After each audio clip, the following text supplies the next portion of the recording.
let's finish drawing out our leg chain. So we have one chain already built. What I'm going to go ahead and do is actually move this over to the left. I like to work with the left side and then mirror over to the right. So knowing that, we'll go ahead and select our root here, this first bone. We'll press F4 so we can always keep in mind the topology. If we're not, we may place these bones in the wrong location and get some really wonky deformations as a result. So with that thigh now selected, I'm going to go ahead and move it over and center it within the character's left leg. Okay, from there, we can move over to the perspective, and I'm going to go ahead and work on renaming these. Now, we want to be mindful of a good naming convention for not only bones, but all of our objects, because it's going to save us a lot of time if we, let's say, need to go back and search for those objects again. Or, in this case, if we want to quickly bind bones or envelope those to our character, we can use a really good naming convention to save a lot of time in the process. So what I like to do for bound bones is actually give it a prefix of BN. Okay? And that way, later on, we could do a wildcard search for all of the bones with BN and add that to our envelope very quickly. All right, so this first bone, this is going to be BN underscore, followed by what direction that it lies on. It's actually the left side. So following that underscore, we'll put an L, followed by another underscore, and this bone's association. This is the thigh bone. So we'll go ahead and label this thigh, and then 0, 1. The 0, 1 basically shows us the uniqueness of this object in the scene. If we were to ever clone this or import another object with the same name, because of the name clash, that imported object would have a 0, 2, letting us know that it's not unique. Okay, so we want to be mindful of those things. All right, now that that's done, I'm going to go ahead and copy this. Now, if you want to move down your hierarchy rather than clicking each bone, you could actually use page up and page down. If we were to move our camera, then go ahead and press the page down key. Notice we get to the next joint very quickly. All right, so we can go ahead and rename this. This is going to be our knee bone. Copy the name, press page down, paste, and this is our shin.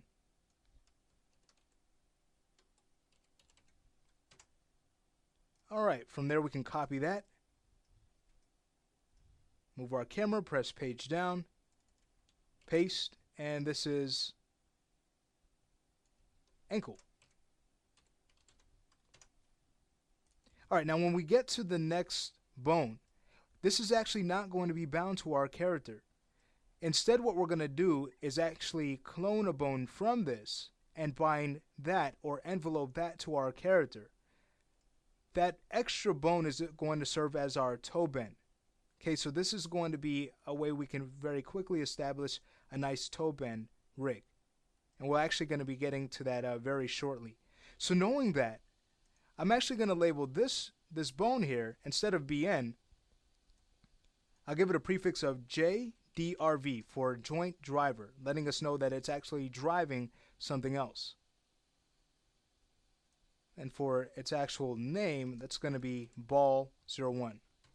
So JDRV L ball 01. All right, going to the last bone we have, this nub. For the nubs, I don't like to envelope those at all because that's really a waste of time. Knowing that, let's go ahead and give this a nice prefix name. Instead of BN, let's say we give this a prefix of BE, bone end. Following that, this is the toe bone, and I'll also add end right after toe, just for further clarification. And this is the end nub, and it should not be enveloped. Okay, great. Well, once that's done, we're ready to apply a high IK solver. And even before that, what I'm actually going to go ahead and do is clone this over or mirror it over to the right side. And then we could apply that history independent solver so we can get these legs moving naturally. So selecting all of our bones and going to our bone tools, notice we have our mirror settings. Okay, so we can go ahead and choose that.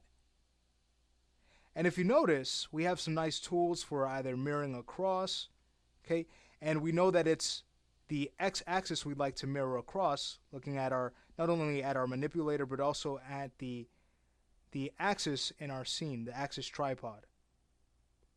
Alright, so that's fine. We have this offset parameter that we can move to reposition this. So I'm going to go ahead and tweak that. 5 looks a little bit too much. We could always bring this to, let's say, 4.8. And that looks better. Choose OK.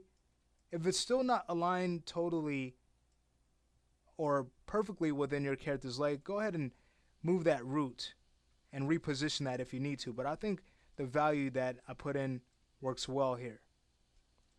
Okay, so now we're ready to apply that history independent solver so we can get an idea of how the legs should move.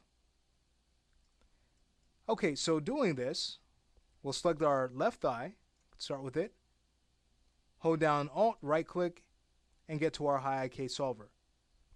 We're going to connect that right to the ankle. And there we have it. So now as we move this around, here's what we end up with. Great. Okay, so I'm just going to go ahead and undo that. We can definitely rename this. We know it's a history independent solver, so I'm going to call this high IK. That's going to be the prefix _L_ leg 01. Going to the right side now, again we select our thigh, Alt right click, high IK solver, apply that to the ankle. This is going to be high IK _R_ leg 01. And there we have it. And we also always want to test the controls that we add to make sure that they're functioning right. Okay, let's say we go ahead and color code our chain and finish off the lesson. So we'll start with the left side. We'll select all of these bones. We'll need to go ahead and deselect our high IK solver. So we'll just Alt click that. Now for the start color, I like to use a darker blue. Let's go ahead and go to blue, and then darken that up. And then by the end color, we can kind of lighten that up so we get this really nice gradient down the chain. All right, so again, I'm just going to go ahead and choose blue, and then lighten it up. Choose OK, and apply gradient, and there we have it. All right, let's say we go ahead and take care of the right side now. Again, selecting our bones. We'll Alt click to get rid of the IK goals in our selection. And then for this right side, we can use green. So we'll just darken up that green color. For the start, for the end, we'll lighten that up. Apply gradient, and there we have it. Okay, so we can very easily discern between our left and right legs now. Okay, well, with that done, that finishes this lesson. In the next lesson, we're going to rig in our toe bend bone.